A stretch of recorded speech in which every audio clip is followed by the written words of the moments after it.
Jadi tadi kami ketemu bagian penyidik di Direktorat Tindak Pidana Ekonomi Khusus untuk membuat semacam konsultasi awal dugaan tindak pidana pencucian uang dari perusahaan-perusahaan PT Sinarmas. Jadi diketahui Sinarmas ini dia bisa besar dan kaya, ada dugaan penggelapan dan pencucian uang dalamnya. Ya, jadi klien saya ini Pak Freddy Wijaya salah satu anak dari Eka Cipta Wijaya, yang dimana kami punya data dokumen lengkap di mana uang itu digelapkan, saham-saham itu digelapkan melalui perusahaan di luar negeri untuk penghindaran pajak. Jadi kalau sebelumnya kita tahu Khairil Tanjung atau CT itu kan bilang banyak orang-orang kaya nggak bayar pajak di situ kan. Jadi mereka ini bukan yang nggak bayar pajak, tapi mereka ini mengelabui. Ya, jadi kalau istilah hukumnya tax evasion. Jadi tadi kami melakukan konsultasi bukan hanya atas kerugian negara. Jadi di sini ada dugaan kerugian negara, pajak triliunan yang nggak dibayar, tapi juga adalah dugaan penggelapan saham yang dimana sebenarnya itu menjadi hak milik dari klien kami ini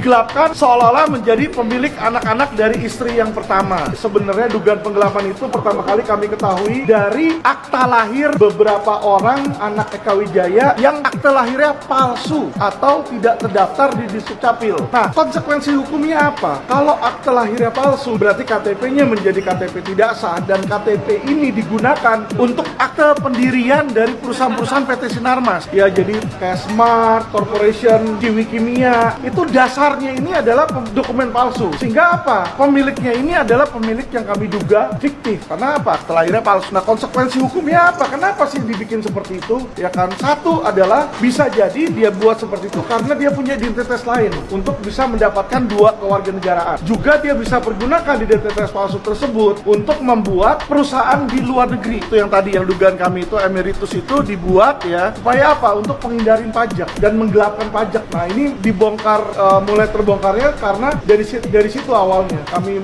melihat, mengetahui bahwa ternyata akta lahirnya itu palsu. Untuk apa orang kaya konglomerat bisa bikin yang asli, ini kok bikin yang palsu? Jadi ini kita jadi pertanyaan gitu loh. Jadi bisa dibilang salah satu orang terkaya di Indonesia, tetapi masa identitasnya dibikin berdasarkan akta lahir palsu.